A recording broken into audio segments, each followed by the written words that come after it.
program you're about to hear is The 12 Great Virtues. This is tape 1 of a series of discussions with Richard Kinninger entitled On Becoming an Initiate. All of us are pretty busy making a living these days, but there's another vocation which should be uppermost in our thinking. That is the attainment of mastership under the auspices of the Brotherhoods. As children, we had no knowledge of what mastership is, and certainly we did not consider it as something we would be striving toward. Yet every ego incarnates for the purpose of moving forward in his understanding of the first 4 planes of existence. Anything else is unimportant in the long run. You may become a great doctor or politician or a brilliant scientist, but at the progression of the life waves, these achievements don't mean a thing if you have not by that time attained mastership. Then, unless you are a master, everything that you as an ego have gained in the form of knowledge is taken away from you, and you are held in abeyance until the next round of solar systems and planets is created. It is a fact that your vocation is necessary to earning a living and providing food and shelter. It also has some value towards learning one of the 144 trades and arts required of a master. But it is mastership, or at this particular level for most of you, the desire to achieve brotherhood, and not your vocation, which is really the most important thing of all. Probably each of you has asked yourself the questions, have I achieved what I am capable of achieving in this lifetime? Do I really desire to attain the best that is possible in my life? As much as we may already have gained, most of us are looking for something better. Indeed, the Creator has built into us the need for change, and the need for a challenge to pit ourselves against. There are few people who are really satisfied with everything that is in their lives. When an individual sees that his life situation is less than it could be, due to shortcomings in his own personality, and he decides he would like to do something about it, he is starting to move actively on the path to becoming a brother. I am sure we all want to see the Brotherhood of Man become a reality. Certainly nothing would be more serene in this world than to have universal brotherhood right here and now, rather than as an abstraction written in the Bible or a philosophy book. When Christ spoke of brotherhood, he spoke of an already proven reality in the history of ancient civilizations, and even in current matriarchal societies. Brotherhood is not just a transcendent concept that everybody seems to think is just impossible for man to attain. Moreover, the Brotherhood of Man has long existed and continues to exist in the Brotherhoods themselves. They know real peace with one another, and it is a peace which transcends anything most of us can perceive in our lives today. We all seem to know deep inside ourselves that we as individuals are capable of brotherhood, and that it could be an everyday reality if only everybody else we came into contact with wanted to see brotherhood as much as we do. But we operate as if we are going to be taken advantage of, and so we really don't try as hard to cooperate as we ought. Each of us has the goal and the ability to consciously solve all our personal problems so that they cease to be problems. It sometimes seems that life is just too difficult and that our problems are insurmountable. Yet when we look back on what we were, say 10 years ago, we realize that there are some things which used to be problems which no longer are. Somehow in the process of living we have gained experience, and consciously or unconsciously we have learned how to handle situations which used to be difficult but which no longer are. Those situations may arise again, of course, but now we know how to handle them, so they are no longer problems. When you become aware of the fact that there were difficulties in the past which you learned how to handle, then you can recognize that those problems which you cannot solve right now are also subject to the same sort of improvement. When you look at your life as something that is controlled by yourself, and when you recognize that you gain gradual mastery over your life circumstances, then daily living becomes more simple and your attitude less tense. We are not placed in situations where everything is thrust upon us all at once and we have to solve the whole thing immediately. We are not thrown into life's experiences as though it were a sink-or-swim proposition. Bit by bit we grow. Slowly, where there were doubt and turbulence, there comes certainty and harmony. Then, of course, bigger challenges can come in view because we've learned how to handle smaller ones. The study and practice of the 12 great virtues, more than any other conscious effort, will equip an individual to become a solver of his personal problems and the controller of an expanding environment. The virtues are used to override negative, self-defeating, and socially ineffectual habits. The virtues afford self-esteem and a noble character. but they are not directly applicable to solving neurotic fixations and emotional disturbances due to traumatic childhood experiences. We are all subject to destructive emotions. We fear many things, mainly when we do not feel we have sufficient control over them. We tend to fear what we believe we can't control or understand, and therefore might be overrun by. We occupy animal bodies which respond to real and imagined threats. For instance, adrenaline pours into our system when we become angry. Yet this is one of those responses which the angels built into our bodies for our own protection. Without them, our species would probably not be existing today. Fear, anger, unhappiness, and despair are not mental illnesses, but their emotional impact is decidedly painful, and we feel anxiety about their effect on people around us. We all want to learn how to deal with these natural feelings in a useful, non-guilting manner. They cannot or should not be eliminated, but the great virtues can show you how to rechannel emotional responses from becoming potentially socially disastrous. We all seem to sense that we should be able to keep anger within useful bounds and not let it control us or cause us to strike out against people. We know that we can do destructive things, and yet we usually choose not to. Man can learn how to use his nature to the utmost and to attract only beneficial circumstances into his personal environment. He can modify and consciously direct his own emotional reprogramming. Moreover, through his determined development of the great virtues, an individual can overlay old responses with new responses, more favorable ones, the kind that do not get him into further karmic difficulties and which allow him to be more at peace with himself. If you have problems with anger or jealousy or rivalry, you can quell them with love, which is developed through acquisition of self-esteem and was within the realm of conscious control. We use the processes of self-analysis and awareness of psychological principles. We try all too often to avoid the hardships and challenges which life presents us. We would like to escape them or just not think about them, hoping that they will go away. We are very often afraid of failing, and so we don't reach out for those greater goals which we want, and because of this fear of failure, which for some reason is particularly acute in this country, we are inclined to pull in our horns, as it were, and try to avoid difficult situations. But failure is a teacher.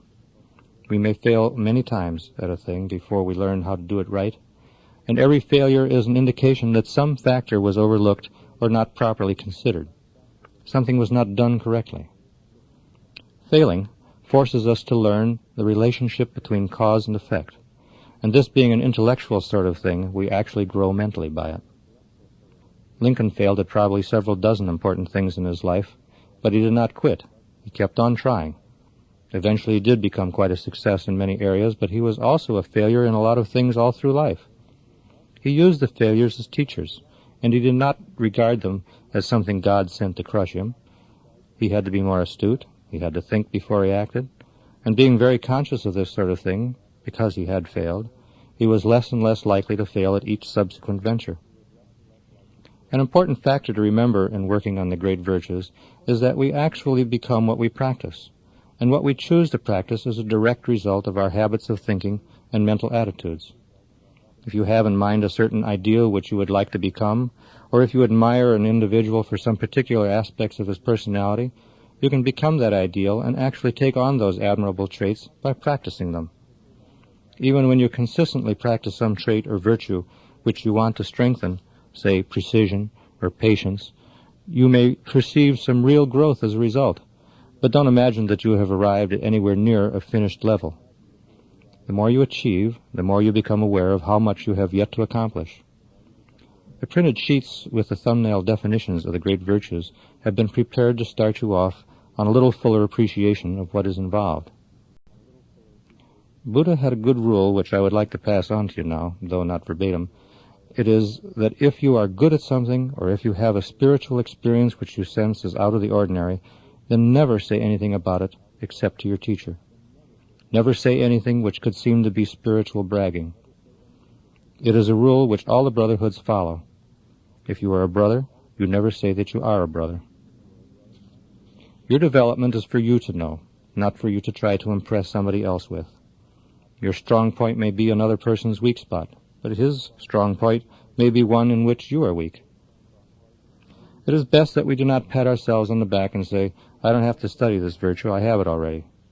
It is true that the ones you feel weakest in are the ones you will require putting the most attention upon, but none of us, as long as we live, will ever come close to the full attainment of any of the virtues.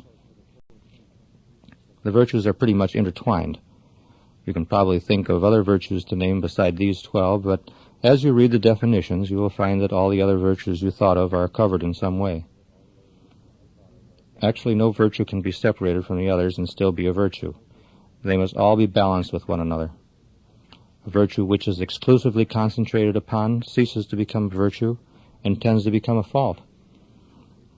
I think we can all point to individuals who are so efficient as to be intolerable, or whose excessive precision is such that they lose all efficiency. Those are two easily seen cases of a virtue ceasing to be a virtue if it is concentrated upon too fixedly. You can expect to experience some degree of depression as you try to attain the virtues. They are not easy.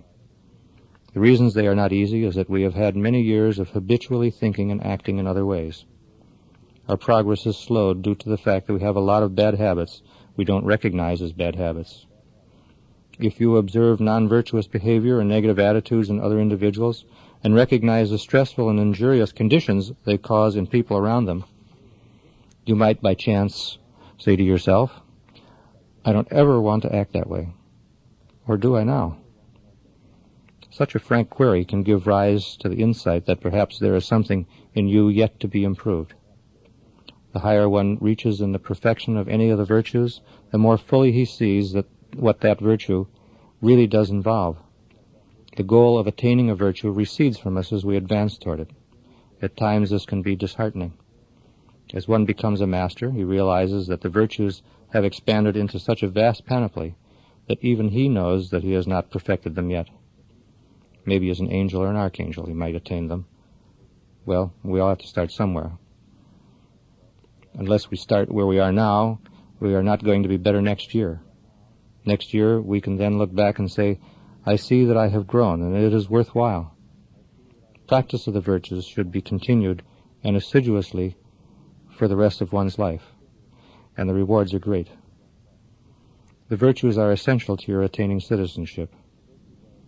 Citizenship, as I use the term here, means being an individual of at least first degree of brotherhood, living in the nation of God. The virtues are essential for the natural attainment of controlled clairvoyance. That requires little explanation. Successful yogis and practitioners of some other disciplines learn how to force their view of the astral plane, and some individuals seem to be born with a carryover of an ability of spontaneous clairvoyance. It should be clearly noted that the yogi is using exercises to project himself into astral experiences, while the latter are experiencing an ability left over from previous incarnations. Neither is an example of controlled clairvoyance. In order to explain what I am getting to, I will have to discuss for a minute the astral aura that surrounds the individual. The aura contains many colors, all the colors of the rainbow in different concentrations, depending upon the nature of one's thoughts. The state of your thoughts appears in your aura.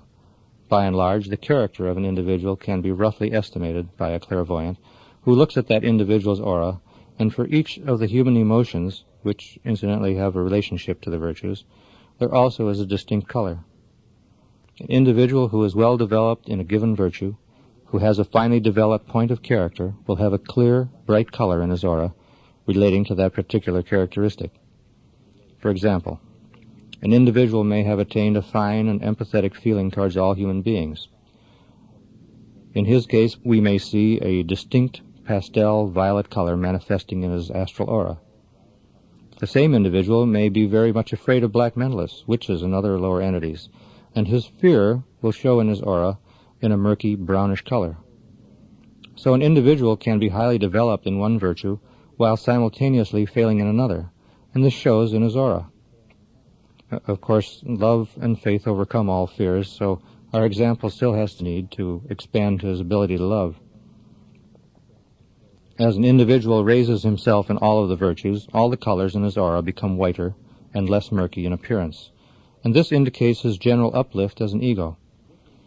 Now this uplift, which we can regard as a raising of the overall vibratory nature of his essential self, his ego, tends to produce a further rapport between his egoic mind and his physical brain. Having this rapport between what might be thought of as one's physical senses and one's egoic senses, one can naturally have an awareness of what goes on the astral plane. This astral awareness comes about very naturally and does not require any of the dangerous exercises of the yogi. There is a natural protection against lower entities by having achieved this breakthrough naturally via the great virtues and one's resultant vibrational uplift. So the virtues are really the key to attaining controlled clairvoyance. I would suggest that you concentrate on only one virtue per week.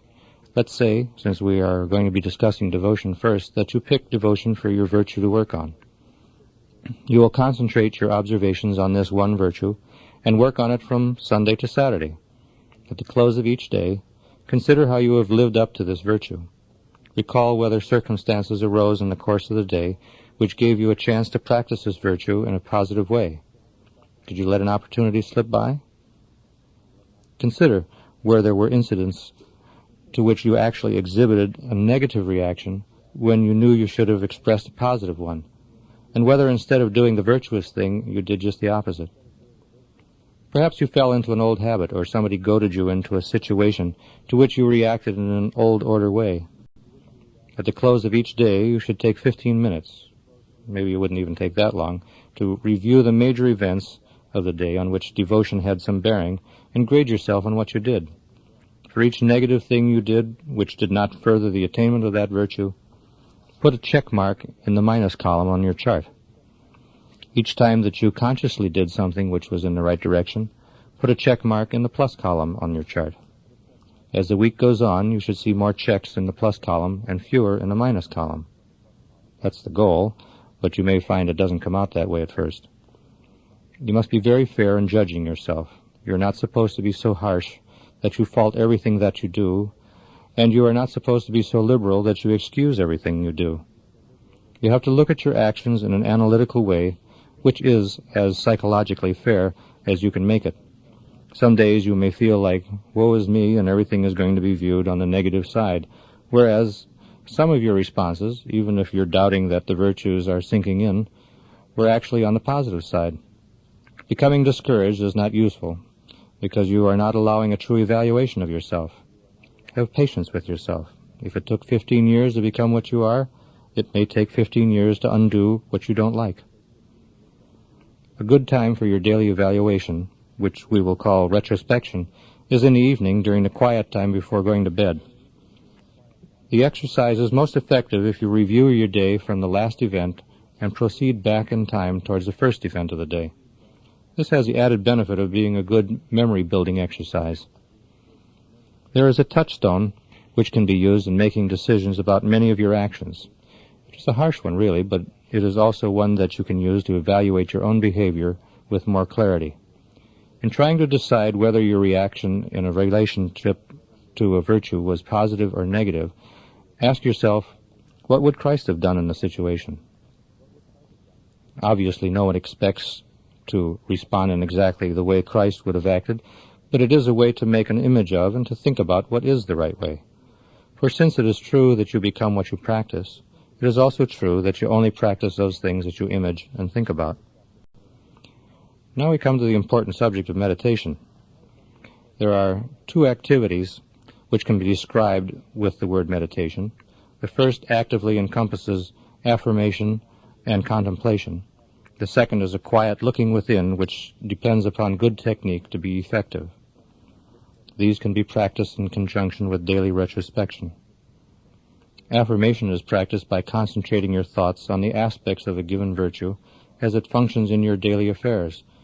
And after 5 minutes, say aloud 3 times, I am a center of devotion, which works in and through me to the benefit of the great plan of the Brotherhoods. Substitute the virtue you're working on for the week for devotion in the example just given. This is really quite an easy exercise, and it helps to strengthen your appreciation of the influence of each virtue in your consciousness.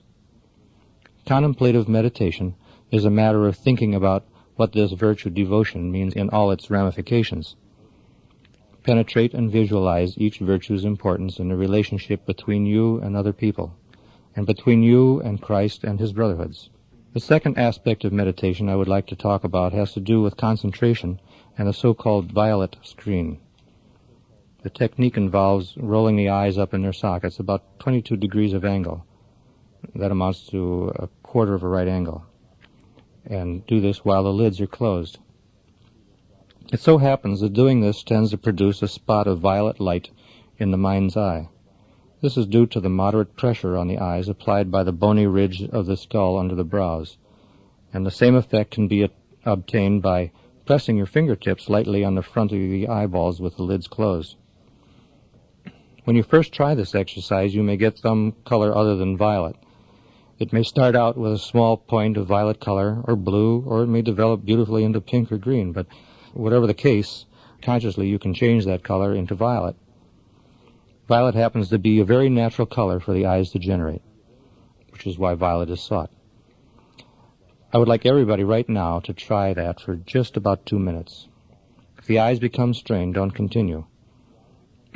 Allow the eyes to relax a bit. Close the eyelids and move the eyes upward.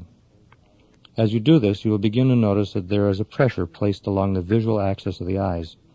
You can also use the thumb and forefinger, pressing them lightly against the closed lids to seed the spot of violet light. In meditation, however, the 22-degree angle is valuable because the eyes of people in a state of high alpha wave meditation naturally roll up to that angle, and conversely, consciously rolling your eyes to that same angle tends to induce alpha waves. Now, try to develop that small spot of light until it grows. At first it may cover only, let's say, 10 degrees or so of the violet field. If you don't get it at all in this first attempt, don't fret about it. You can get it. It will one day be as bright in a perfectly dark room as in a lighted room. Bright light in a room will tend to give the violet a pinkish hue because as light shines through the lids, the thin skin transmits a color which is determined by the blood in the capillaries of the tissue. The best thing is to relax as much as possible and not strain the eyes or muscles or allow them to tire too much. The color you are looking for is a shimmering electric violet. I would suggest that you not try it more than 10 minutes at any one session. You may notice different kinds of geometrical figures and dots moving in that violet field. That is to be expected at first, but you will eventually be able to dispel them. Attaining and holding the violet screen requires great attention in order to keep stray thoughts or vagrant geometrical figures or imaginary scenes from invading that blank visual screen. For your own egoic safety, this is the greatest extent of blanking the mind which you should ever attempt. The technique I just described does not allow nether entities to induce their thoughts in your consciousness. Some other meditations allow contact with unseen spirits, giving rise to voices and divinations, which always come from lower astral intelligences. You should be sitting erect, with your feet flat on the floor. The object of sitting up straight is, of course, to keep you from falling asleep, since this is a very relaxing exercise. Unless you are sitting up straight and keeping your circulation perfect everywhere, you will possibly get drowsy, and that goes counter the purpose of meditation, which should produce a relaxed alertness. As you do this for a few minutes, you begin to notice that your body cools down appreciably. All right, let's get on with the first great virtue that I plan to discuss. On the thumbnail definition sheets, you will find devotion. Read along with me as I say it aloud. Devotion is the consecration of oneself to an ideal or a cause such as the service of God. Devotion implies singleness of purpose, which supplies an interest so great that serving the object of one's devotion is a joyful, untiring experience. The finer emotions of allegiance, faithfulness, loyalty, steadfastness, and reverence are involved in devotion, but to this is added zeal and service due to love of and personal attachment to the object of devotion. I guess we all have seen the individual who has nothing to which he is devoted, and as a consequence is probably one of the most unhappy, pitiful individuals that you could find. He just doesn't have anything to devote his energies to, nothing to aim his life toward. The whole program of the Brotherhoods, for instance, is a plan which is so beautiful, probably our closest representation of God here on earth, that one can devote himself to it without reservation for a whole lifetime. The nearer one sees the plan coming into reality, the more exciting association with it becomes, and your involvement picks up a tempo that carries you along. We can't do anything for God. God is everything, and there is nothing personally he needs from us. But he has given us the chance to serve mankind through the Brotherhoods, and that serves God's purpose and plan. Devotion in many cases is very much wasted. There are erroneous, man-made theological concepts which render one's devotion to them almost pointless in God's eyes, but there are important realities worthy of your devotion. Certainly the Brotherhood of Man is something that everyone can argue for. God's plan for the spiritual perfecting of mankind is carried out on this planet mainly through the ancient mystic brotherhoods. Some of you call the brotherhoods the Holy Spirit, but we are speaking of the same organization. It may be that you are not yet worthy of taking part in this magnificent program, but through the virtues, we try to show you how to make yourself worthy. The brotherhoods are not soliciting the interests of everyone, because some individuals' ideas of involvement would become destructive in the long run. It is only those people who are seeking improvement and attaining it whose contribution will be one of positive value to the Brotherhood's work. We could easily attract the Hitler type who is extremely devoted to achieving something great, but would he be an individual who would benefit the Brotherhoods in the long run if he were to learn mental techniques for controlling others? We are discussing here prospects of your devotion to one of the highest ideals mankind has ever been let in on. Nothing else should come first. If no other activity deserves precedence, should other things be allowed to interfere?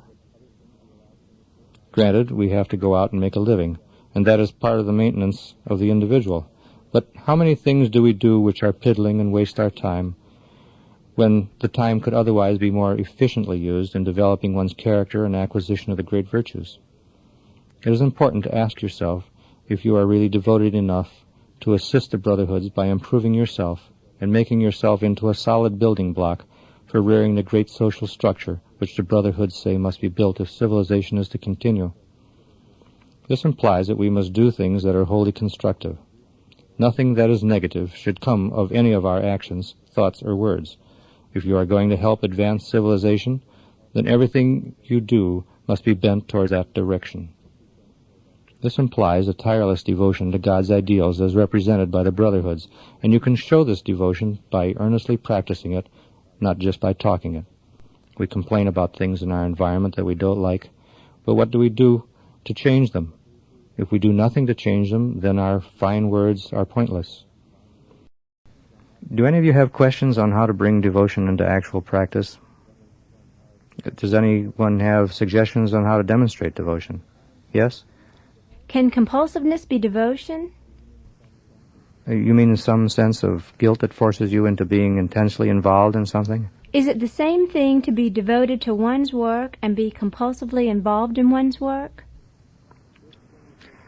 If, when you say compulsive, you mean a subconscious psychological drive, then I would say this is other than a virtue. If there is something you are driven to do from deep inside and you do not understand why, it is not necessarily productive or creative. Most of the virtues are developed on a conscious level. You want to become something other than what you are, so you go about remaking yourself.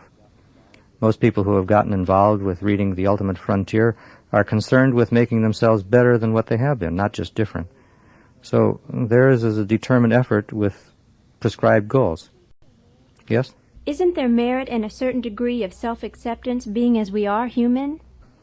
Oh, yes.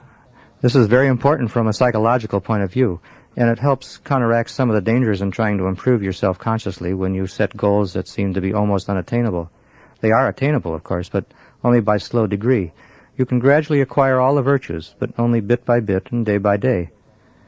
Human egos occupy animal bodies, which are pretty much neurologically conditioned by our institutions, so there is much to be forgiven, and we do have to forgive ourselves, but we should remember to forgive others to the same extent that we forgive ourselves. The Brotherhoods are certainly understanding of the pressures against advancement.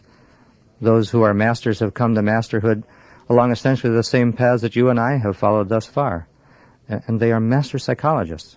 They know everything about what is required to put a brain together and how it works. and they are even more aware of our cultural pitfalls than we are. Christ can be totally forgiving of anything that a man did, mainly because he knows the kind of perverse influences that could push a man into doing things that are wrong. Christ doesn't condone such acts. He knows that an individual has to suffer the karmic consequences, even if committed out of a psychological or a societal fault rather than with karmically aware premeditation. The higher beings are very forgiving. They try to help us in every way allowed by karmic neutrality. They want you to be as strong as they have learned to be strong.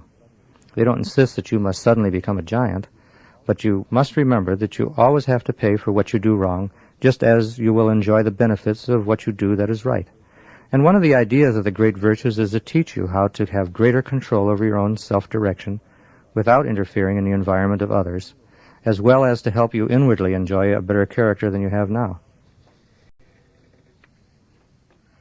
Is there any relationship between the great virtues and honesty? I think that sincerity comes close. Well, I think a problem in the world is that so many people are not open. People are afraid to be honest because they're afraid they might be fired from their job, or they're afraid to voice their opinions, even though they are only opinions, because people feel they must conform to what the boss wants them to be. And as a result, almost everybody, in my humble opinion, is living a lie because they're not their own person. Well, you can make your own oasis. But involved in this conflict is discrimination. If you are dealing with a harsh boss whose approval is required for you to maintain a living, then obviously you are going to have to avoid confrontation with the boss's opinions, or else maybe lose your job. Of course, you can quit your job and find something else. Due to the fact that jobs are often difficult to get, you as an employee are going to have to live your truth privately without insisting on making everybody else see the truth the way you see it. But honesty does come under the virtues of sincerity and precision. A fact is a fact. A truth is a truth, and there is no coloring it if you are going to be honest. But, as I say, all of these things must be taken together in their proper weighted relationships. The discrimination part is what we are really getting at in your case. I think there are things which you believe to be true, and you should be honest in dealing with yourself about what is truth.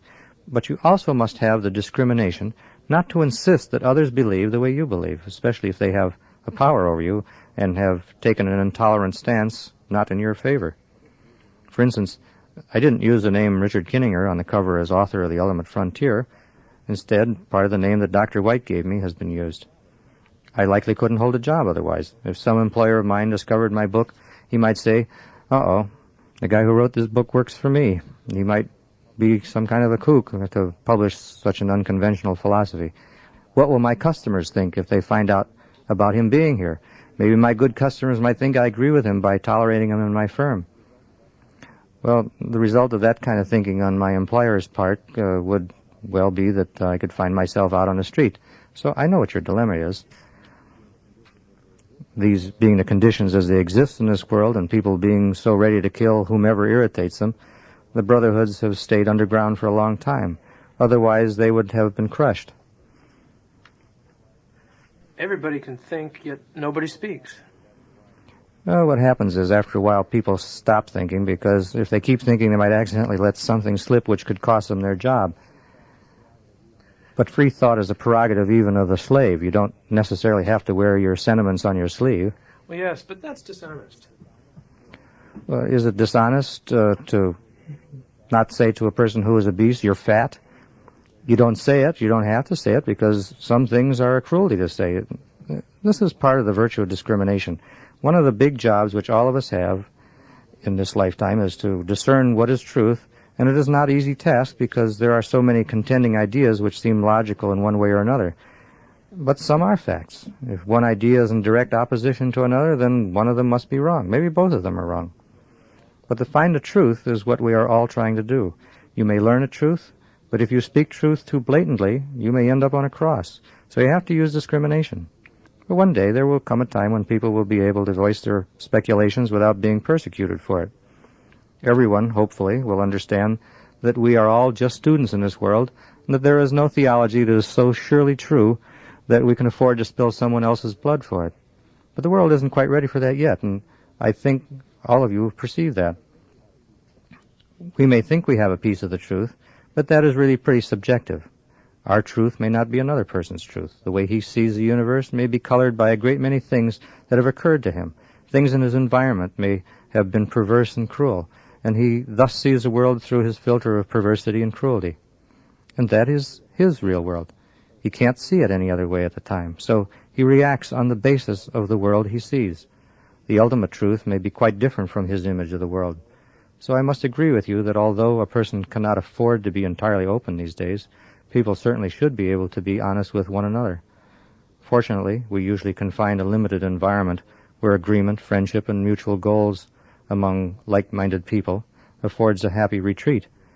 We like to feel that in the Still group we can say what we think and that we have a free exchange of ideas without anybody coming to blows about it or accusing somebody of being wrong or a fraud when he says what he thinks. It is unfortunate, and it is hard for us to realize that we can arrive at the point where we feel nothing but goodwill towards other individuals, and then be harshly reminded that there still are people who hate. Thank God we each have our own egoic inner sanctum where we can be completely honest. But even though we all have the means to be interiorly honest, many people are not completely honest even with themselves. They set up some sort of fantasy which overrides objective reality, but they want it that way. You can give them truth, but whether they will accept it or not is something else. And that is a human condition which the Brotherhoods are sadly aware of too. Well, let's move on. Next we have the virtue of sincerity. As we go over sincerity on the thumbnail definitions, you will see that it has a close bearing on our discussion of just a few minutes ago. Let's read it together as I say it aloud. Sincerity conveys the absence of hypocrisy, affectatiousness, sham, or deceit. The sincere person is genuine and straightforward in his desire to learn and practice what is right. Conscientiousness and honorable conduct are closely associated with sincerity, but sincerity should be practiced with knowledge of right thoughts and actions, because most of the evil and wrong-headed errors brought about upon the earth have been the result of sincere though misinformed persons. The acquisition of the other virtues is impossible without sincerity and the depth of application it affords. I suppose all of us have been the victims of sincere, well-intentioned interference often enough to remind us not to act in the same way toward others. Many persons have prayed earnestly that an individual who is ill, but has not solicited this intervention, become well. They have even asked prayer groups to pray for this individual's health, and lo and behold, he has become healthy again. But he might have gone through a great deal of planning on the astral plane, of which he is now consciously unaware, to design and develop a situation involving this illness so that he could solve the problems associated with it. If this were so, then certainly there was interference from those people who helped make him well, and he was probably very grateful to them when he learned about it. But later on, perhaps not until he goes through transition, he may learn that one of the main purposes of this incarnation was to set up his disease and work through the problems it would impose upon him, so he would learn some hard-sought lesson. Well, now that was a pretty strong example, I suppose, but concerning well-intentioned interference, sincerely praying for the sick one seemed to be the decent thing to do, but it turned out not to be. Again, we come back to discrimination as being very much needed when we are tempted to bring well-intentioned influences into another person's life.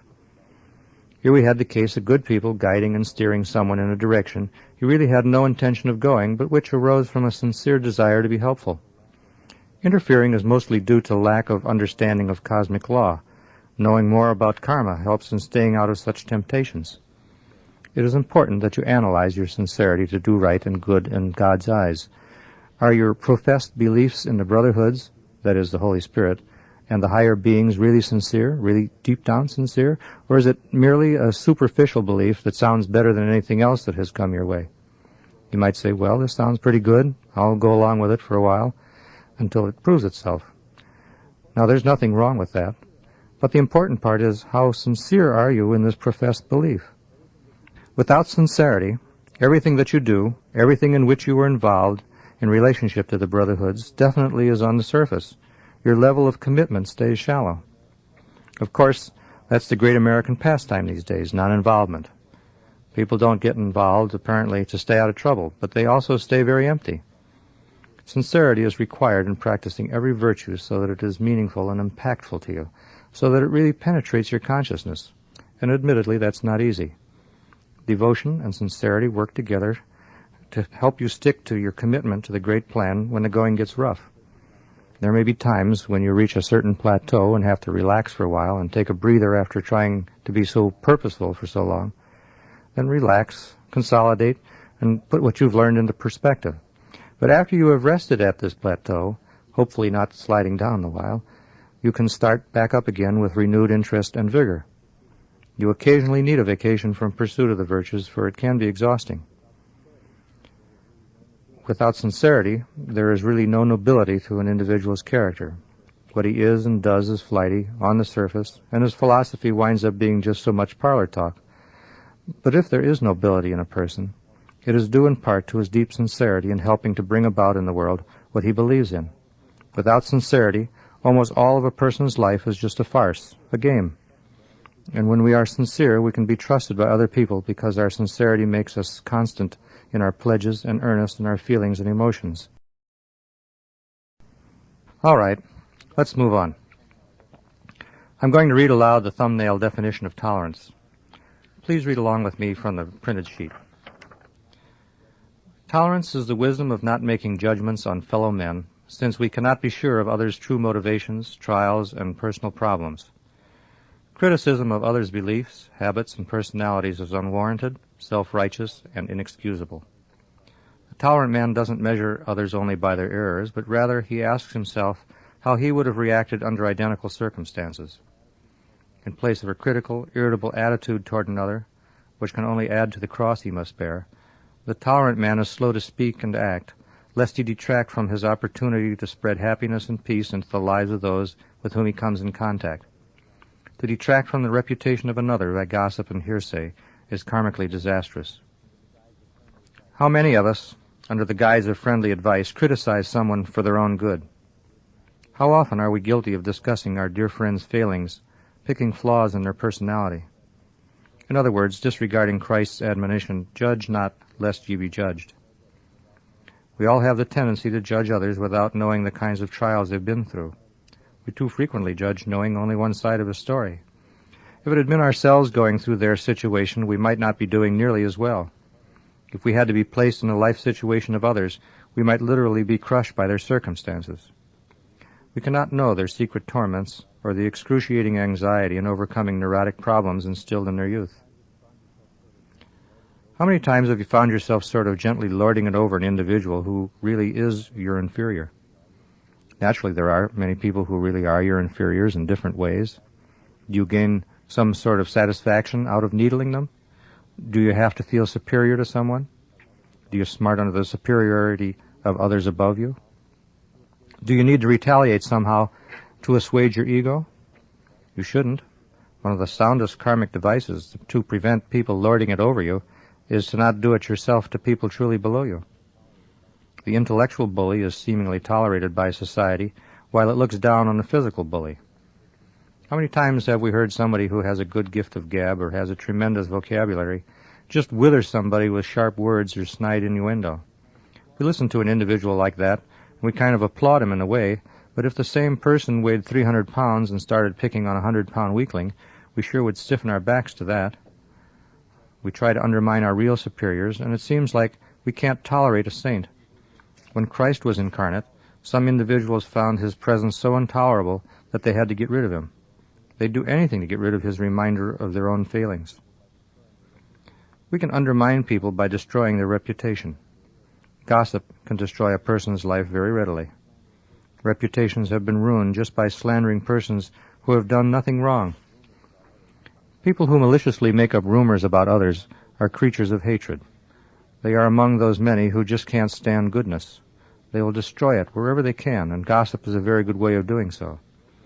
Then there is the casual gossip who gains no gratification other than to appear well-informed as to the faults of others, and he spreads this around to all who will listen, mainly because it makes him the center of a conversation. What the gossiper needs is for someone to ask him how he knows these purported things. One might also pointedly and obviously change the subject. If a person makes a mistake, he is usually pretty aware of it. He doesn't need people constantly reminding him or ridiculing him. It would be more of a kindness to assist a person in removing himself from an awkward situation brought about by a mistake, and this might be best accomplished by remaining silent about it. Tolerance, patience, kindness, and forbearance all fit together. They are different aspects of a general attitude about others. To learn to understand people is to learn to love them. Compassion allows us to be tolerant of one another. If we really have empathy with all human beings, we can't help but feel that they are our brothers. If a person hopes to see true brotherhood come about in this world, then he is going to have to understand all other men. In order to do that, you first have to understand yourself, and then you can extend what you know about yourself to others. We should exercise kindly and patient charity toward everyone. Karmically, that is a very good policy. Racial intolerance is almost impossible for someone who understands reincarnation, since all of us have incarnated into all of the races at one time or another in practically every place on the planet. What we see in others is generally a direct reflection of our own thought patterns. We can't attribute a motive to an individual without having first thought it in our own mind. Before judging the irritating actions of another, you have to consider that it may not have been his intention to upset you. It could be your own preconceived notion that is the culprit.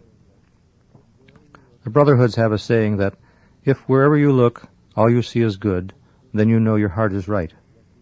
The implications of that proverb is that you only focus upon the good motivations and feelings around you.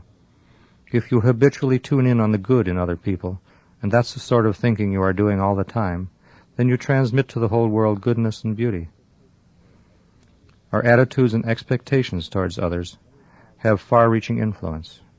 Many a child has become a bad boy because somebody expected him to be. Children subconsciously tend to fulfill our images and opinions concerning them. Try to see another person's viewpoint. It makes you much more tolerant of him. The American Indians have a saying, "Don't judge a man until you've walked in his moccasins for a week." To be intolerant of a person may actually contribute to withholding his progress on the path, and you may thus set up all kinds of psychological blocks in him. Rather, be tolerant of this individual and have empathy with the kind of shortcomings he may have to overcome in this lifetime. Thereby, you are assisting a younger brother on the path, as befits a higher being's attitude. Referring back to the thumbnail definition sheet, please follow my reading of kindliness. Kindliness is a desire never to bring hurt to another. It is consideration of the feelings of others as well as gentleness, sensitive benevolence, and sympathy expressed in word and deed.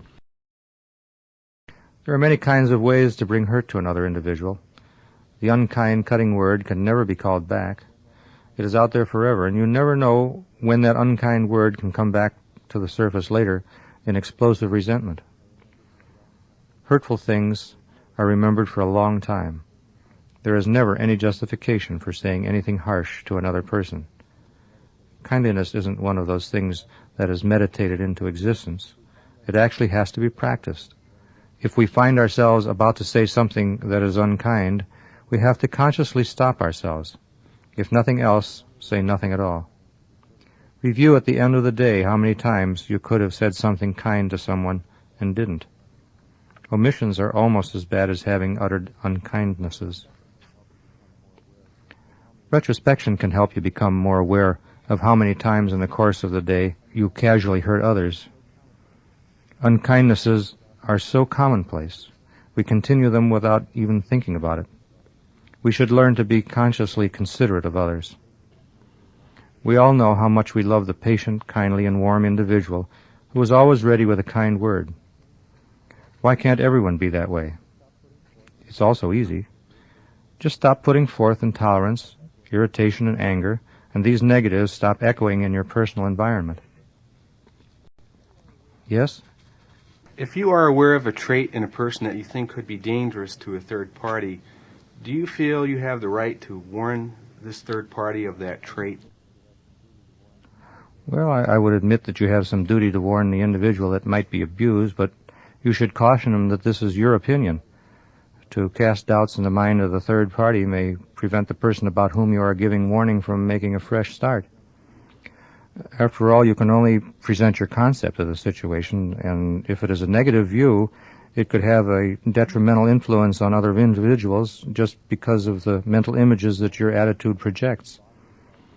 You also send clear messages bodily without using words, and you can hardly conceal your feelings of rejection or acceptance of another person. Karmically speaking, however, it's your overt word and deed, not the thought, that counts.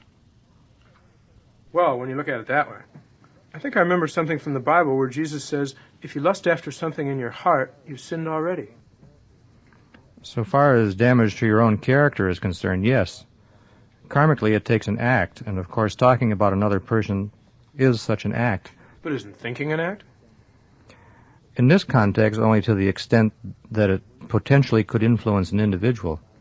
Were you to have and to use the power to hypnotically or telepathically impose your control over another person's mind, then there would clearly be karmic implications in that. Just your own private thoughts do not directly affect another individual. However, every human mind influences every other mind to some extent through unconscious sorcery and mental attraction.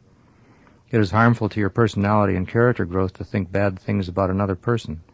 It's not kindly or tolerant either. Purposely directing your thoughts to make a person do what you wish is called mentalism. And if negative conditions or actions result from your thought projections, the karma is yours. Of course, the individual you influenced shares most of the negative karma because he chose to operate on your suggestion. An insane person, while under total possession by a lower entity, is not responsible. In general, most people are not that much affected directly by thoughts. People may sense an aura or atmosphere in a room related to positive or negative thinking by the people in it, and yet not know what exactly the people are thinking. Remember that anything that you think impresses itself in accordance with cosmic law upon the etheric plane to form part of the Akashic record, so what you think is recorded forever. The danger of negative thinking is that it damages you more than anything else. Okay, let's read the thumbnail definition for patience. Patience is a willingness to await the outworkings of natural processes. Patience stresses calmness or composure under suffering or provocation or performing a demanding task. Impatience with another person arises from lack of tolerance and a selfish peevishness to have one's own way. To fail to take the time to explain to a child or an employee what is to be done and then jump down his throat because the task was not performed as desired is a typical example of impatience. Impatience is a major source of irritability in our world, and much of this is due to desires that cannot be realized realistically. In America today, we are pretty much aware that harmony, quality, beauty, and thoroughness have been made subservient to speed. We see faces all around us which are strained, unhappy, anxious, worried. People are hastily pushing their way through life, going nowhere in general. Lao Tzu said, "Nature is perfect. It needn't insist or rush a butterfly or hasten the cycle of a tree's growth." People who are able to accept the natural outworkings of nature sometimes just aren't able to patiently accept their own limitations or the limitations that other people have. If we can accept nature for what it is and can accept God for what He is, then we certainly should be able to accept ourselves, since we are a part of God. It is a great comfort to accept what is. Impatience with the basic laws of nature has to be extremely frustrating. The only thing we can ever be allowed to be impatient with is ourselves, and not other people. You can demand perfection only of yourself. Because your view of perfection is not likely to be the ultimate perfection, it's probably not going to be very readily accepted by other people. The impatient man is inclined to react without proper consideration of the ramifications of his actions. Being patient, being slow to act, gives you a chance to look at situations better and avoid getting yourself in trouble. The person who is impatient is liable to be a chronic complainer with an irritable disposition who suffers from nervous anxiety, none of which is tolerable in the New Order, because it doesn't take very long before anxiety spreads to persons nearby. Waves of discontent emanating from his inharmonious mannerisms would spread out to affect others adversely. One individual can be a very negative influence, even in a place as calm as the nation of God. Impatience and irritability with other people brings confusion and anxious reactions. No good purpose is served by jumping down another person's throat. If people don't do things exactly the way you think they should do them, do we have the right to yell at them? Patience is a power over yourself. It keeps you calm in trying and provoking situations. Patience is the composed persistence to keep plugging away at something like the great virtues, even when all seems hopelessly slow. Patience is not passiveness or fatalism. It is the power to meet difficult and unexpected situations with equanimity. Most of you recognize that if you exercise certain muscles over a period of years, you can develop a muscular physique and become a very strong individual. Analogous growth of mental ability results from purposely exercising your mind. Thereby, the intellect is sharpened and expanded to become capable of serving you in the ways that you want. Acquiring the great virtues is a mental exercise. I definitely recommend it for your next 30 years. But still, we don't force any kind of discipline to study the virtues or have a teacher give examinations and tests. The discipline has to come from oneself, but the virtues themselves are tools for use as self-discipline. Just because I and the Stowe group don't give examinations doesn't mean that life doesn't test you or that you aren't being observed at all times. Every person, whether he is aware of the Brotherhoods or not, is being evaluated by brothers. That doesn't mean they spend 24 hours a day watching you or even half an hour a week, but at certain intervals they take the time to see which way you are going and how you might better arrive where you decided you wanted to go before you incarnated. So that means you are being judged, and in light of this reminder, it may be some incentive for you to actually dig in every day and use the printed virtues charts. Their regular use becomes an easy habit after a while. There are always a lot of things that you want to get done every day, which seem to have priority, but what is more important? Isn't it working toward brotherhood? We may find it hard to imagine that a saint had to constantly practice many things assiduously in order to improve himself. I think we may all have assumed that saints are made in heaven, that somehow they came into the world full-blown with their ability. Well, the fact of the matter is anybody who became a saint made a determined effort to do so.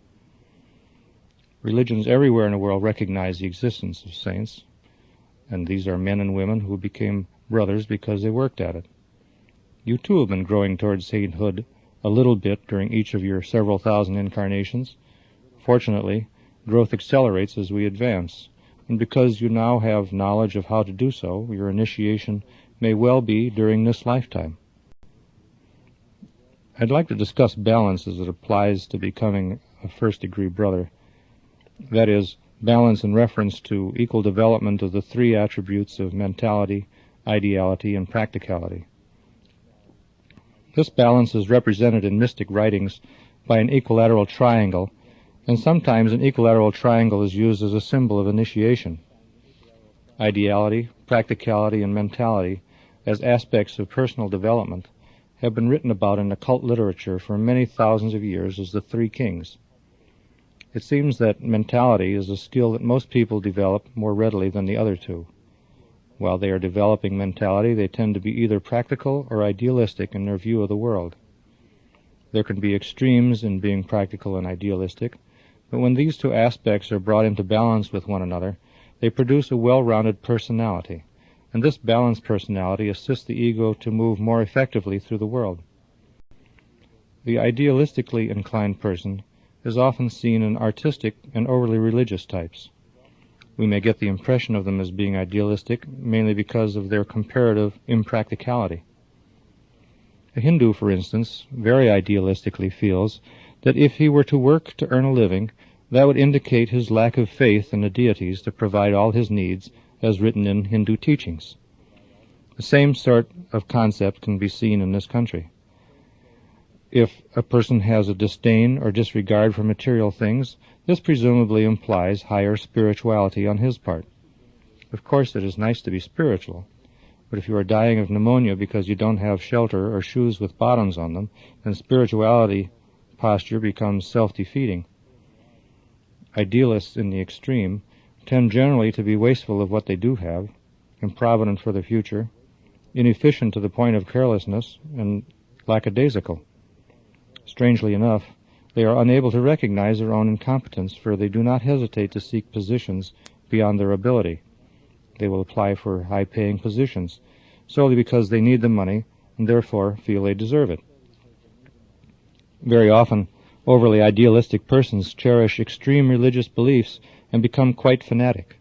They are intolerant of more practical aspects of religion, which seem to them to dirty the purity of religion, and yet they feel their religion should be highly spiritual and have no practical inferences in their own lives. They would rather contemplate the activities of angels and fancy the wonders of heaven. Self-styled spiritual idealists often pretend meekness and humility in order to egotistically impress others with their pose of spiritual refinement. Their faithful devotion to a church is usually untempered by reason or logic. Therefore, they lack discrimination, which might help them to detect false doctrines. They pride themselves on being dreamers and being able to have beautiful thoughts, but they don't have the ability of the doer, so their dreams remain unrealized.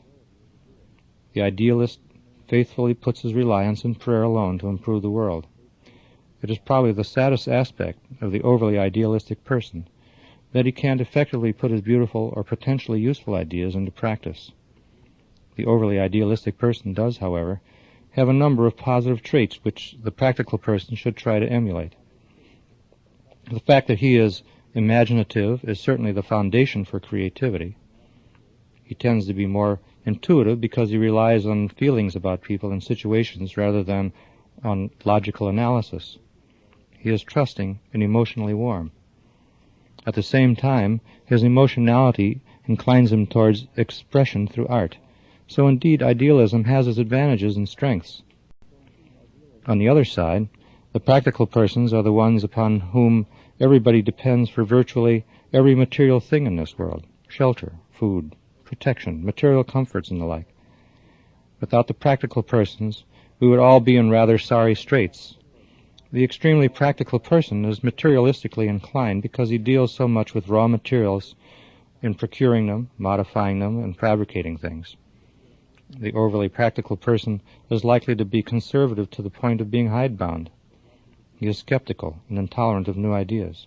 He tends to be impatient, particularly with other people, and he can be very dictatorial and domineering toward inefficient and unskilled individuals and uncaring about their feelings. He tends to be overly critical of others if they don't believe what he believes. The person who is overly practical is prone to exaggerated self-importance. One of his biggest faults is perhaps that he is unimaginative. Well, here we have the extremes: the overly idealistic person, the overly practical person. However, when both aspects are blended into a balance, and when everything is in moderation, and when those human traits which are beautiful, idealistic, and spiritual are blended in an individual with those traits which are practical, then we have a whole person who is able to find sanity and reality in all areas of human existence. The equilateral triangle is a symbol for an initiate. Before he or she can proceed to the second degree, it is necessary to join in a marriage with another initiate, and this is called the diamond marriage. Then they may advance together to become second-degree brothers. This union derives its title of diamond marriage from the two equilateral triangles, which symbolize their first-degree status respectively, being mutually represented as joined at the sides, denoting mentality. The two triangles together form the shape of a diamond. This balanced coupling is only required for the first time one moves from first to second degree, and not for reattainment of second degree in subsequent incarnations.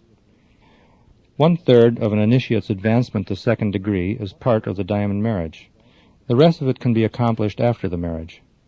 The successful attainment of the second degree is symbolized by 4 equilateral triangles, each of which represents the same measure of egoic advancement as the original triangle for first degree. In other words, he must learn 4 times as much to become a second-degree brother as he had to learn to become an initiate. For each degree of advancement thereafter, he must acquire knowledge equivalent to that required for initiation, squared the number of the degree of brotherhood. For example, a third-degree brother has learned 9 times as much as a first degree. A 7th degree has learned 49 times as much as he needed to become first degree. But the increased requirement for each subsequent degree is compensated by the acceleration of ability to assimilate knowledge as one advances, because the techniques and mental abilities to deal with the information and put it into practical use all improve with exercise. So, roundabout, we got back to your virtues exercises. This beginning may seem small, but it is crucially important. I'll grant you that maybe after 10 years you can do your nightly retrospection exercise without having to use the grading sheet, but that will be because you have become totally conscious of your responses to daily events as they are happening. If you start now, you can expect to have the advantages of it 10 years from now, and 10 years hence you will be able to look back and see the difference which the virtues have made in your life. Let's read the thumbnail definition for precision. Precision involves exactness, accuracy, and definiteness as opposed to purposeless activity, careless work, and hazy thinking. Forethought, dependability, punctuality, and thoroughness are hallmarks of the precise person. To remain a virtue, however, precision must not become piddling fussiness or a display of meticulousness which intolerantly compares those of lesser preciseness and strips away all beauty from every situation in order to exhibit precision. Scrupulous attention to detail is probably the shortest definition of precision. A person who is attuned to precision wants and seeks accuracy in all things. Without having quantitative and qualitative information concerning the things about which one has to make a decision, one can't really be dealing with facts. We all too often try to work with half-truths or no information at all, and it is simply impossible to come up with valid answers when you don't have all the information pertinent to the question. Precision involves a sense of honesty and truthfulness because of the desire for fidelity to fact and truth. The scientist, for instance, has to be assessing all the time what fact and accuracy are. He must keep asking himself, how much do I think I know, and how much do I really know?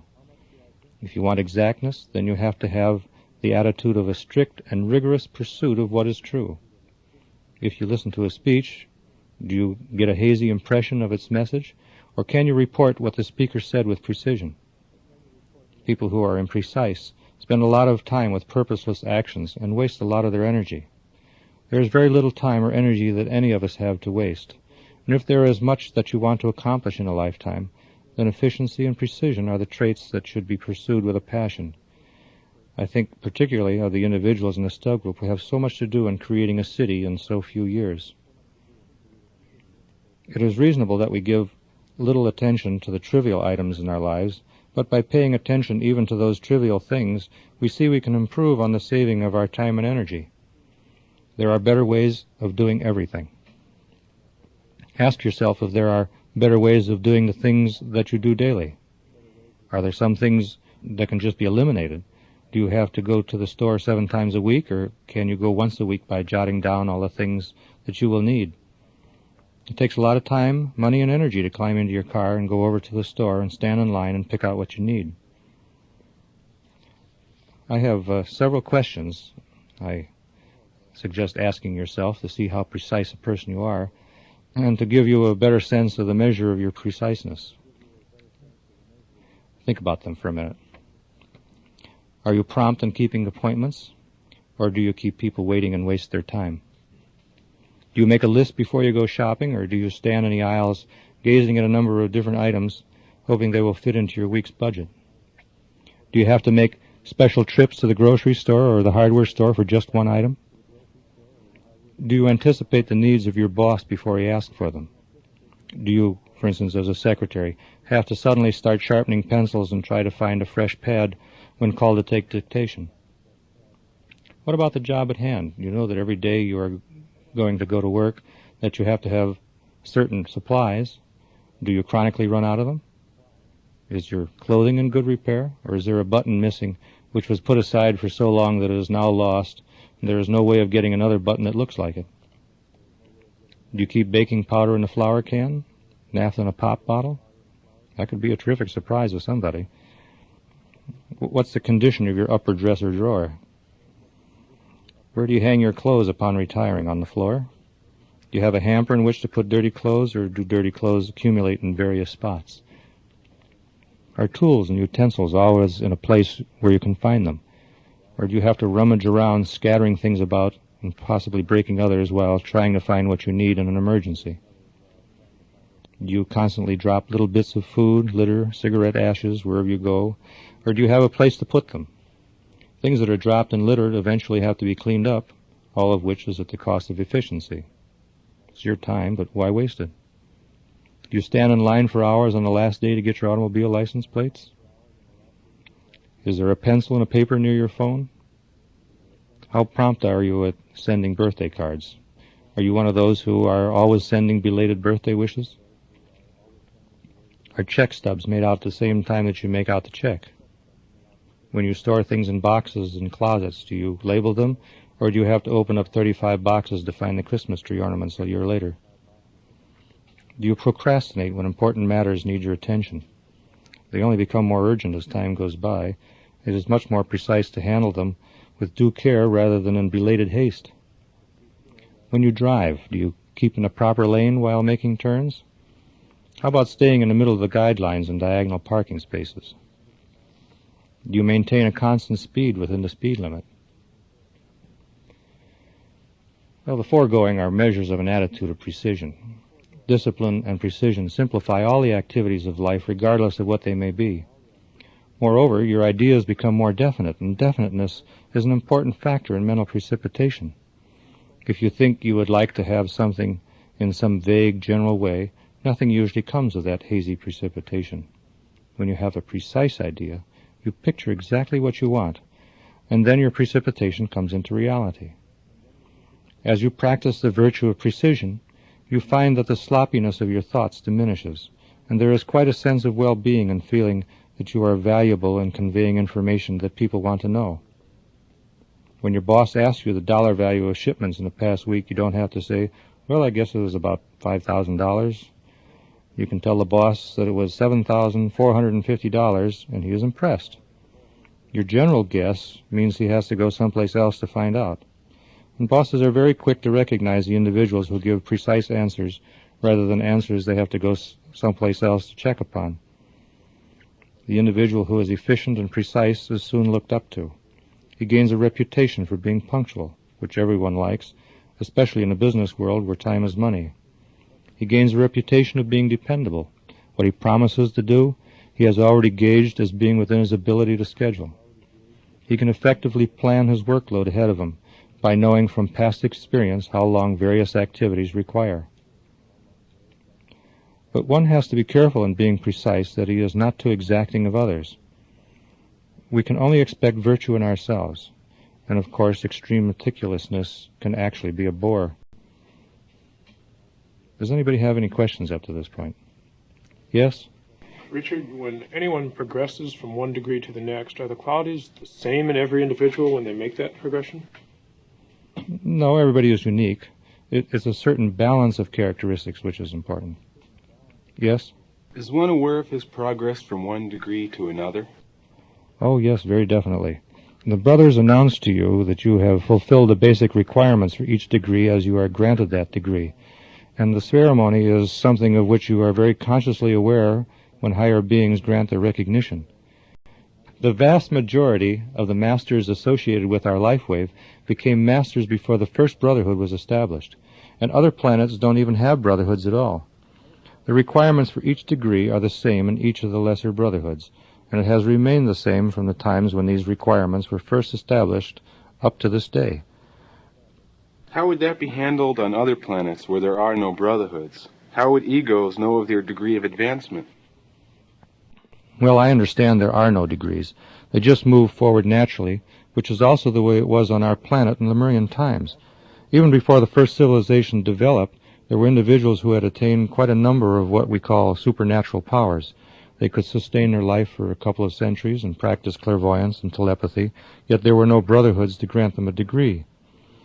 It was intended by our creators that we should naturally evolve from knowing absolutely nothing to attaining mastership. Well, then what's the purpose of a degree? Well, it's a matter of recognition. It's much like receiving a diploma, and the degree conveys a ranking of ability and the right to command those of lesser attainment. Some people have all the basic requirements for first degree: the controlled clairvoyance, mystic unity, balance of the three aspects of personality, exceptional health, proficiency in a trade, yet their negative karma is such that they can't be brought into the Brotherhoods because they would be a weak spot in the Brotherhood's organization. Okay, let's read the thumbnail definition on efficiency. Efficiency is the ability to deal effectively with one's environment with a minimum expenditure of energy, time, and materials. To become more efficient requires an alert interest in methods and techniques and the acquisition of skills through practice.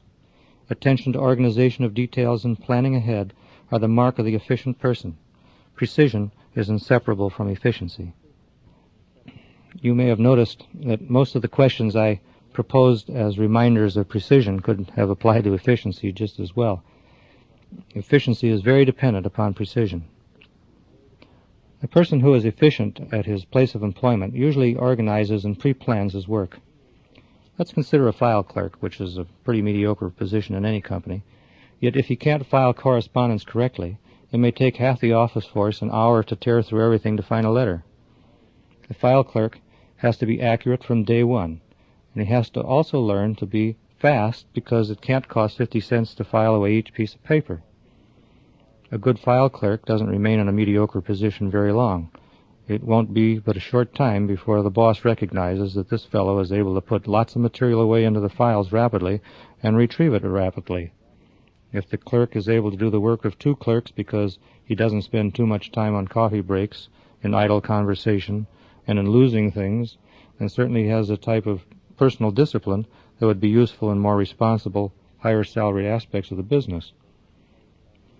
Even such simple things as packing a grocery bag at the end of a checkout counter requires care by the packer and his attention to efficiency. Getting the stuff packed in a hurry is one thing, but if the bag won't stand up after it's packed, thus falling over and spilling its contents, then speed was a detriment. Efficiency equals precision divided by time. The grocery packer must give consideration to the items to be packed. He should put heavy things on the bottom and light things on the top. Nor should the strawberries be put underneath the milk carton. So practically any kind of a job can be done better and faster and be of more value to the individual for whom the service is being performed. You might have two lathe operators who can each turn out equally precise goods. Yet even though their skills are equal, one is able consistently to turn out more production than the other. The efficient one has his tools arrayed just exactly where he needs them. He's not constantly turning around trying to search out something from a tool chest. Everything that he knows he is going to need in the course of a day is prepared by him. He's working smarter, not harder, to accomplish his goal. He's not wasting time or effort. Precision, alertness, and an interest in what you are doing increases the profit in anything that you undertake. Skill is important, but the care to be thorough contributes to efficiency. Efficiency begins in the mind. And you can only market the results of your productive efforts. Buyers are not interested in whether you have to sweat laboriously or if you can do the same thing with comparative ease. Disorganized bustling, rushing about, and strenuous overcoming of errors and inefficiency do not earn you any A's for effort from bosses or customers. Only the saleable product counts. It certainly is not very efficient to try to build a house without having first drawn a plan which details where everything should fit. Otherwise you could expect continual rework and oversights. Inefficient people are chronically confused about what it is that they are trying to accomplish. They are ineffectual in the long run, mainly because they are not systematic about things. Many people look back at their lives and say, "Everything I touched seems to have been a failure." Why? Because they didn't profit from their past experience, and they make the same mistakes time after time. To analyze the causes of successes and failures is important to future effectiveness and success. It is too expensive not to be aware of the factors involved in past inefficiencies. To have encountered oversights repeatedly in recurring activities and not have made a checklist to help oneself is asking for continued losses. The efficient person doesn't require close supervision all the time. He can be trusted by his employer or his customers to do what he has contracted to do. He probably has profited from his past errors and failures and has learned painful lessons which he has since guarded himself against to prevent from recurring. As you pursue the virtue of efficiency, you should strive to improve the quality of everything you do with consideration of time and expense in mind. This means taking the time to think out what you are doing and plan ahead. Too often, people are content to fall into a rut instead of looking for shortcuts and time savers. The person who dreams while he is working instead of attending to business and concentrating on what he is being paid to do is passed by when it comes time for promotions. Bosses are very sharp in noticing this flaw in people's work habits. The person who is a failure is likely to be one who putters and who wastes time in conversation instead of doing the task that is at hand. Every business is in competition with the skills and efficiencies put together by other companies. It is necessary that each worker maintain his efficiency in order for his company to show a profit. This economic fact is very difficult to get across to some employees, but the managers are acutely aware that income must be greater than expenses, or you can't stay in business. It's important for all citizens of STEL to realize that efficiency is essential to our industries. Lack of efficiency on the part of anyone would be an unfair drain on a whole community. Inattention and undisciplined skills have been the cause of a great deal of waste in the American society. Most companies operate on a net profit of 2 or 3%, and if an employee should waste 3 minutes out of an hour's work, that is 5% loss of efficiency and profit. Spoilage of work because of lack of due attention also results in inefficiency that makes it difficult to stay in business. There is no profit in rework and waste. Next we have forbearance. Please follow along as I read it from the thumbnail definition sheet. Forbearance is self-possession and serenity of mind under any provocation, and conveys the patient lack of a desire for retaliation. It is the overcoming of revengeful reaction to personal affronts and injuries. The nursing of grudges only breeds bitterness and psychosomatic illness. Forbearance is an attitude of non-resistance and a bending with the situation. Knowledge of karmic law provides the comfort that one's desire for retaliation against an offender is pointless in light of natural law of action and reaction. The offender will suffer karmically without us engaging in destructive thoughts. Thus, forbearance breaks the cycle typical of feuds. Forbearance becomes an exercise in humility, for personal pride and the need to uphold self are common grounds for retaliatory instincts. Most of forbearance involves non-resistance, especially to intended hurts. If you really can laugh off the person who is snide or insulting, he can't bother you. If you harbor ill thoughts and feelings of revenge towards the insulter, you are causing the hurt you feel. Why give his words power over you? If you feel that what you're doing is right and good, and if you sleep with a clear conscience, then don't worry what the critics say. If what they say is unfair and unfounded, then by karmic law these things will come home to roost with them. Christ said, "Resist not evil." This doesn't mean you're not supposed to carry on the good fight. It refers to not allowing yourself to suffer internal upsets, anger, and anxiety because of the doings of evil men. You are entitled to righteous indignation, but no one can afford damaging emotions and lessening of love and serenity. You need a cool head and vibratory rapport with the higher beings in order to most effectively combat evil. Turning the other cheek is the epitome of non-prideful forbearance, which demonstrates courageous humility and harmlessness towards others. All right, let's go on to discrimination on the thumbnail definition sheet. Discrimination implies the power of discerning the motives of people and their character, and the ability to see the real truths below the apparent surfaces of situations. To discriminate emphasizes the power to distinguish the excellent and the appropriate, to judge between what is good and what is better, to weigh alternative courses of action in the light of karmic law, and to perceive the fallaciousness of teachings disseminated under the guise of all that is good and beautiful. Intuition is a natural extension of the power of discrimination. Discrimination involves questions like, what should you aim for in life? What is good for you in the long run? What should you have or not have? Unfortunately, discrimination is a virtue that usually depends on you having made a great many mistakes in order to acquire it. You may strive for the wrong things, which you couldn't use if you got them. To precipitate a new job, is within your power, but to try to precipitate a third set of teeth because you're losing your molars isn't the type of precipitation you should waste your time on. We are constantly in the process of making moral decisions. We must make 30 or 40 of them a day. They are not necessarily big ones, but if you were to see 10 cents lying on the top of a pile of newspapers at a newsstand and happen to need 10 cents and there was nobody looking, do you leave the 10 cents there because it belongs to the newspaper man? Well, that's a moral discrimination. If you think about it, there are many such decisions that you make every day. Discrimination also is involved in deciding what it is really essential in your life. Is it a high-paying job that you want, or prestige? Is initiation into the Brotherhoods most important? Attaining egoic advancement doesn't mean you can't also be wealthy. However, wealth is transitory, whereas character development stays as part of your soul forever. Where will you put your emphasis this lifetime? What really comes first?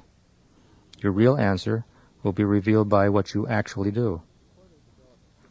Before they develop discrimination, people are inclined to judge by appearances and to make snap judgments about others or situations. They like to feel that their hunch about things is pretty good, and first impressions are lasting impressions, so they live by them. By doing this, they usually do an injustice to others as well as to themselves, for appearances could be very deceiving. The discriminating person never indulges in such snap decisions. If he does seem to make decisions quickly, it is because he has given study and thought to similar situations at a previous time. Discrimination is of utmost importance to you as a student of higher philosophy. There are many fascinating and beautiful philosophies masquerading as truth. Unfortunately, each of us must learn for ourselves whether what we read and hear is fact or fantasy. No one else's opinion is sufficient to base your life upon. Concepts which, when tested in your experience, actually work and produce the desired results are then your truth and your knowledge. God's laws always work. There are many competing schools disseminating conflicting information, and you must weigh these wares and the likely motives and character of their founders. Only by their fruits shall you know them.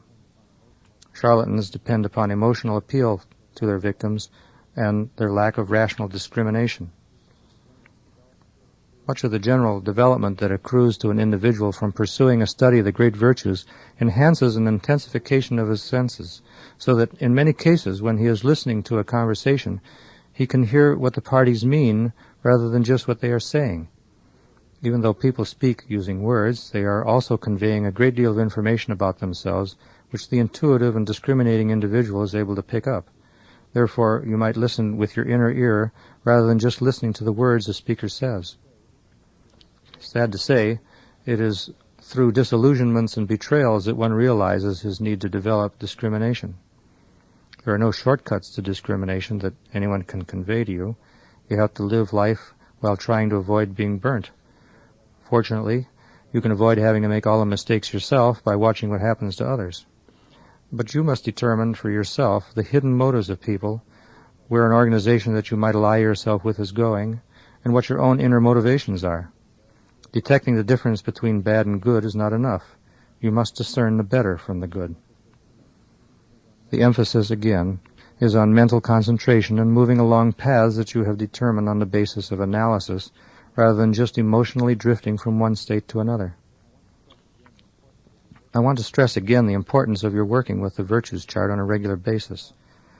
I am just up here talking. I can't give you growth. All I can do is perhaps jog your thoughts in hopes that you will become inspired. You have to practice each virtue to acquire it. Let's read the thumbnail definitions of courage. Courage is quite distinct from bravery, which is usually an instinctual response to a perilous situation and implies lack of fear and bold recklessness. Courage, on the other hand, carefully takes into account the dangers of a situation in advance of action and is the product of reason sustained by marshaling one's powers of moral determination in the face of personal fear. Resolution, tenacity, and determined morale are associated with courage, and it is a noble quality of character which enables one to stand firmly for his convictions in spite of persecution. The person who is bold may be rather fiery and spectacular in his bravery, like the individual who charges a machine gun nest. Very often such heroes are very angry and can't stand the buildup of anxiety any longer. Has to do something or burst. He's in severe danger, and he can either run or he can charge. He chooses to charge, but that kind of boldness or recklessness is more a response of the adrenal glands than of carefully thinking out the situation. However, if there weren't such irrational acts of bravery, there might not be battles won. Most all of us will respond creditably when suddenly faced with a very dangerous situation. We have to do something, and we either survive or fail. If we are forced into definitely having to make a move and don't have any time to think about it, we will usually put up a good fight or do everything within our power to accomplish what is necessary to protect ourselves and those we love. True courage is deeply seated in character. This could mean successfully meeting a terrifying situation that you know is going to come up a year from now. Knowing that you have mortal danger challenging you, which you would rather flee, but taking all things into consideration, you face it. That takes courage. If you don't face it, similar situations will keep occurring until you confront it. Avoided tests become harder as they are put off. Once a fearful situation is dealt with successfully, it falls into proper perspective. Though similar situations may come up again in the future, they no longer loom so large as a source of fear because you know that they can be dealt with. Courage allows you to confront danger in the face of your fears. Having learned to deal with small dangers, most of us become confident enough to cope with larger threats as we mature. It takes courage to admit that you're wrong. Everyone likes to appear in the best light possible. It's hard to confess an act that shows you in a bad light, for it threatens your self-esteem and your public reputation. But if you do wrong, there already are higher beings who know of it. Ultimately, there is no privacy and no secrets. Refrain from acts of which you would be ashamed, for we are all observed all the time. Who has the courage to face up to adverse public opinion, even when you know you are right? The point is, you have to have quite a bit of courage to open yourself to possible persecution when you state what your philosophy is and where you stand on hot issues. You may well have to submit to unjust slurs, insinuations, and even false accusations. The influence of the black mentalists in our lives is lessened through courage and self-confidence. The cowering, fearful person is easy prey to lower entities, since his thoughts are on the same wavelength as negative beings. Self-confidence engenders positive thinking, which puts us in sympathetic attunement with the higher beings. To learn the real meaning of life gives one a sense of purpose. Then life is no longer a futile, pointless, irrational existence, but rather an opportunity to achieve goals worth striving for. And this makes courage a worthwhile tool to enhance our achievement of good. Great goals promote one's development of courage because then there is a point to pressing on in the face of difficulties and dangers. Fear is a mental attitude. We are all in the same world, but people see it differently and color reality according to their outlook.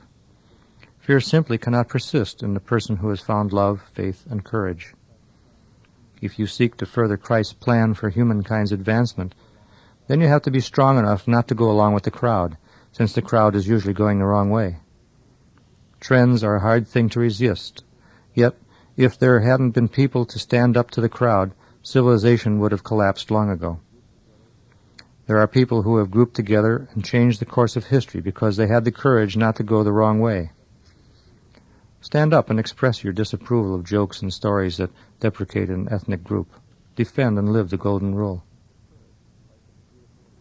With courage, life is a beautiful and expansive experience. To face life and possible death with courage allows a full and relatively untroubled life. If you are cowering with fear at every move, you tend to make no moves at all, and your life pretty much comes to naught. You are the master of your fate. Grow, and your world expands. Okay. Next, we will consider charity as written in the thumbnail definitions. Charity stresses brotherly love, clemency, leniency, and an interest in the welfare of others to the extent of giving of oneself. It is wholehearted sympathy towards the suffering which man must endure until he begins conscious advancement. Charity precludes criticism of others. Charity is a compassionate and tolerant understanding of human weakness in others. If we have empathy with others and try to understand them, then certainly we will be more tolerant of their struggles and deficient attitudes, for no one wants to be less than his potential. How can we cultivate charity? Look for the good in others, minimize their seeming flaws. Indeed, the flaws may be something that exists in our own minds, so we should never speak ill of another. We can give of ourselves in service to God's intended advancement of mankind. We should appreciate the efforts of others, even the beginners' fumbling and halting ways, which hardly seem worthy of appreciation. However, remember, we were all in that position once. We should remember how difficult it was being a child, a newcomer, an apprentice. These people are going through the same thing that we did.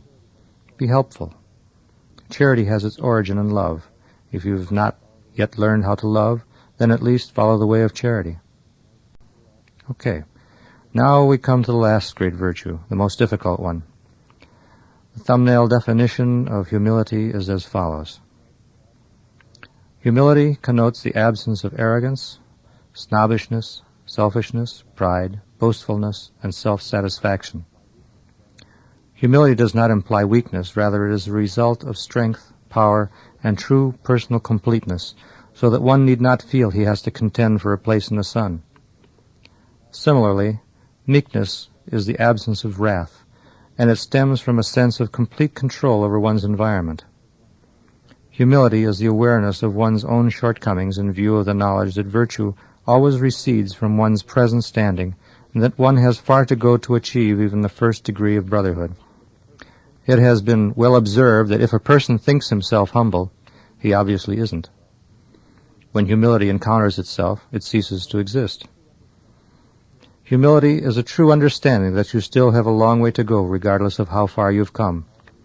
Until one truly appreciates all there is to be learned, on all the four planes of the human existence, he must experience humility in the face of all that lies before him to be accomplished.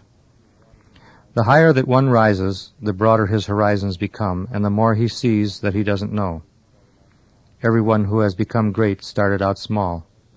It's not a weakness to admit to yourself exactly where you stand. With all fairness, you have to evaluate what your status is. In order to seek knowledge or skill in any field, you must first admit you don't have it.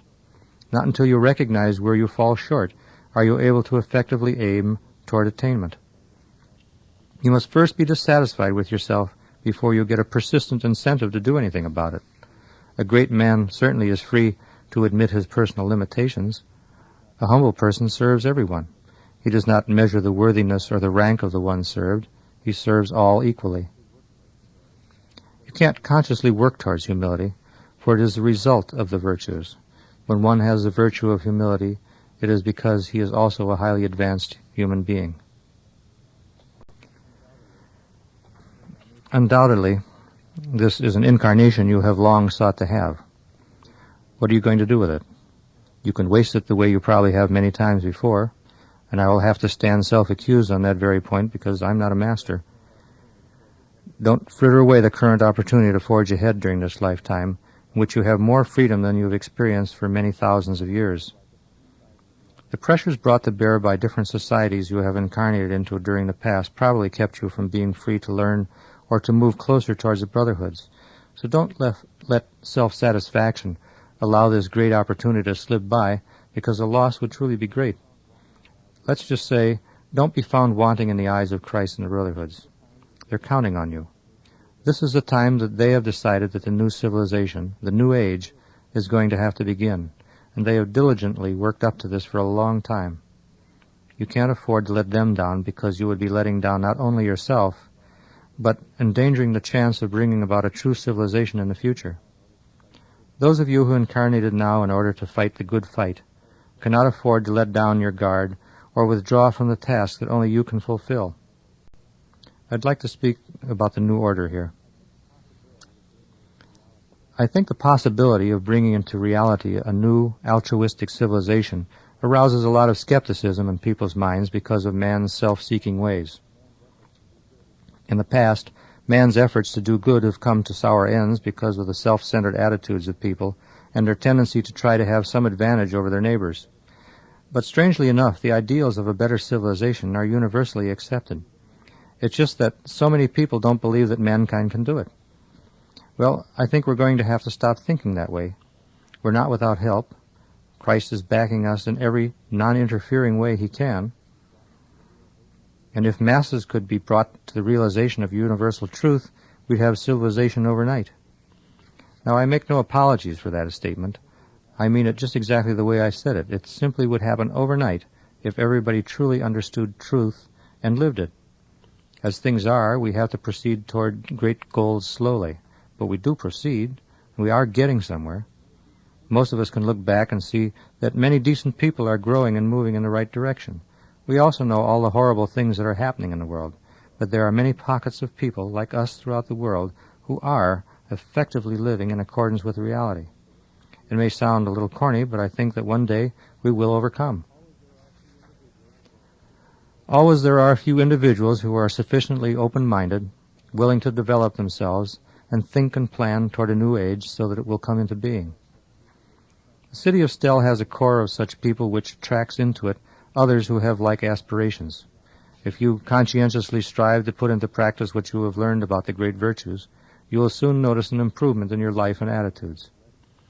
If now the Brotherhood of Man is less of a fanciful idea to you and more of a practical condition which is in the realm of our creation, then it can come about. It will come about. It could fail if nobody moves it, but if people get together and make it happen, then it will be, even if only in special pilot communities at first. The Brotherhoods are not acting as puppet masters. We could pass up this opportunity and civilization would never happen. Then the planet would just drift on with whatever masters it has acquired so far, and that would be that. 144,000 men and women of the Brotherhoods who are to populate the first city of the nation of God have the all-important task of eventually transmitting to the whole world the benefits of a technology which will operate in harmony with the balanced ecology of the earth and be governed by a humanistic philosophy. This educative task will begin within a century or so after the great battle of Armageddon and the subsequent reapportionment of the planet's continents.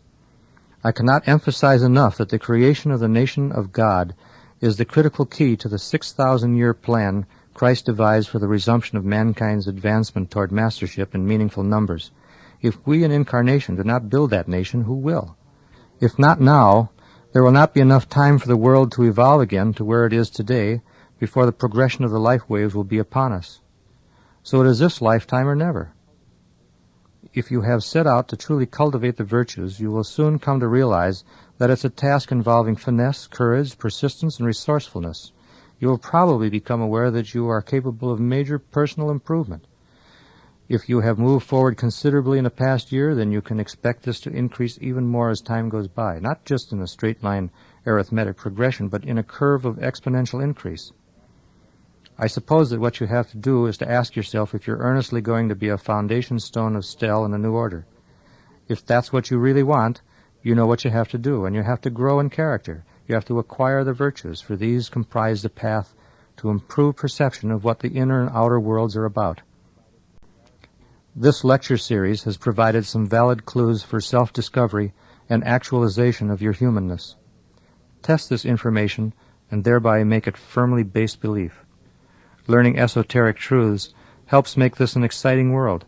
It should certainly never be dull for you again. To see a great goal and to struggle to achieve it provides one's own fascinating frontier. The challenge of advancement through the degrees of brotherhoods is a frontier which never has an end. No matter how far you rise, you discover there are still more unsuspected frontiers stretching beyond, which you have yet to conquer. There is excitement in trying to meet that challenge. You still know that every day you have to go to work and do the same old thing to earn $1. Nevertheless, you will find that your life takes on a more profound meaning and unexpected joy by also working with others to make your dreams of a better world a reality. Members of the Stell group have touched upon this excitement as their city grows and they grow, and it becomes great fun. Do you want to become a part of it? Can you do it? You have to answer those questions for yourself. I hope I have given you a good overview of the virtues and a couple of techniques to start you off. The rest is up to you. The Brotherhoods can't grow you. You have to work for advancement yourself. You may not recognize the positive influence of the Brotherhoods in your life, mainly because of the subtle ways by which they present challenges, problems, and situations which cause you to seek out cause and effect relationships and to learn what is truth. These are hard lessons to work with, and we tend to avoid them, even though we set them up before we incarnated. Anything that forces you to take thought is kind of a painful thing, especially when it means that you will have to grow in a direction you were planning to sidestep. However, the compensations are intensely rewarding. This closes the Great Virtues lecture. I trust that you will put into practice the information the Brotherhoods have so conscientiously garnered for your benefit. You've been listening to the 12 Great Virtues, which are part of a series of discussions with Richard Kinninger entitled On Becoming an Initiate.